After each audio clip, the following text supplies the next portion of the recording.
You ever feel like other people have a remote control for your emotions?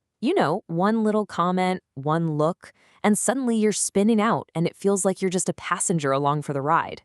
Well, today, we're talking about how to get back in the driver's seat. So let's just ask the question right out of the gate. We say it all the time, right?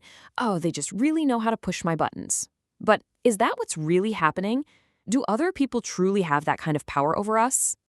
I want you to just sit with this for a second. Nobody can push a button you haven't given them. Whoa. This one idea, if you really let it sink in, changes absolutely everything. It's a total game changer for how we look at our own emotional world. All right, so first up, we need to completely bust what the source material calls the button pusher myth. We are going to pull back the curtain on this idea that other people can magically control how you feel. Here's the big secret. Those buttons, they're not actually external controls that people can just press whenever they want. They're internal. They're basically signposts pointing to our own unhealed wounds or to our deepest values that have just been stepped on.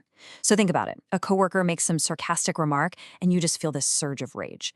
They didn't push a rage button. Nope, they just revealed something inside of you that needs a little attention. Their reaction is all yours. Okay, so if the reaction is ours, what's going on in our bodies? This is where things get really fascinating. Let's talk about your 90-second emotional clock. This is where science actually starts to give us our power back. 90 seconds. That is it. I know, it sounds kind of hard to believe, right? But the actual chemical rush of an emotion, like, say, anger, the stress hormones flooding your system, your heart pounding, that whole physiological storm naturally lasts for only about 90 seconds before your body flushes it all out. And this timeline here, it shows you exactly how it works. See, it all starts with a trigger. Somebody cuts you off in traffic, whatever. That kicks off the chemical rush, which lasts for, you guessed it, 90 seconds. But here's the most important part of the whole thing, the choice point. Because after those 90 seconds, the physical reaction is literally over. What happens next? Well, that's entirely up to you. So, why does that anger sometimes last for hours, or even all day? It's because we keep feeding it. The source material has this fantastic metaphor. It's like you burn some toast and the smoke alarm goes off. The logical thing to do is open a window, right? But instead, we just stand there making more and more burnt toast. We do this in our heads by replaying the story over and over again, which just keeps triggering that emotional response long after that initial 90 seconds is ancient history. And, constantly making more burnt toast? Well, it has a serious long-term cost. And that brings us to our next section, the cost of emotional debt. This is what happens when we just let all those unprocessed feelings pile up. Let's just look at this definition for a second. Emotional debt. I love this idea. It's like a credit card for your feelings, and your nervous system is paying insane compound interest on it. Because here's the thing, emotions don't have an expiration date. If you don't deal with them, your body just stores them. That grief from 10 years ago, yeah, it's still in there, waiting.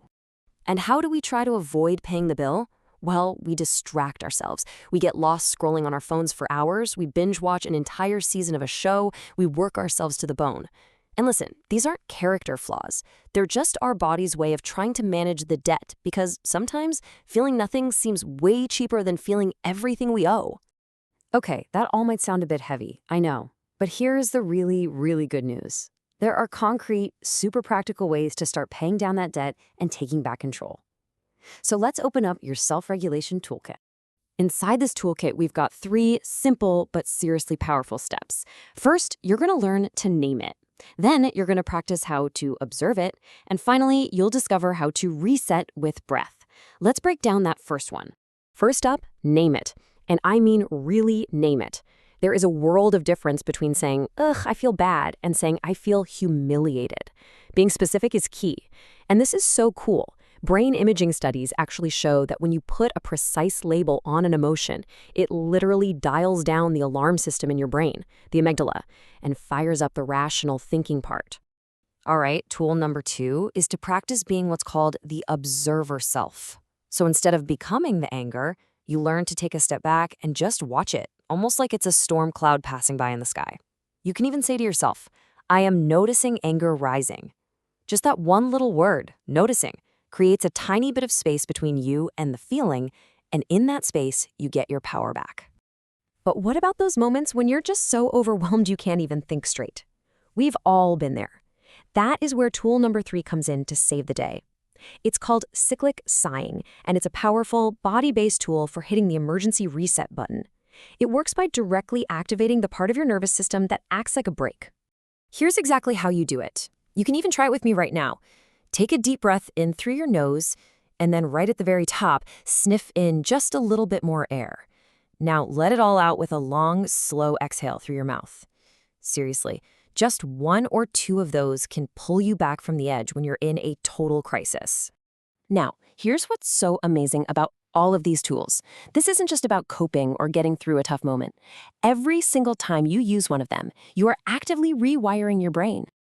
And you have to remember this. You don't have to be perfect. That's not the goal at all. The real win is this. Every single time you choose to pause, every time you name a feeling or take a conscious breath instead of just reacting, that is a victory. You are literally building new roads in your brain for a calmer, more thoughtful response next time. So I want to leave you with this final thought. Instead of always asking, how do I get rid of this awful feeling? What if you asked a different question? What if you asked, what is this emotion trying to teach me? The moment we start seeing our feelings not as enemies to be defeated, but as messengers, well, that's when everything starts to change.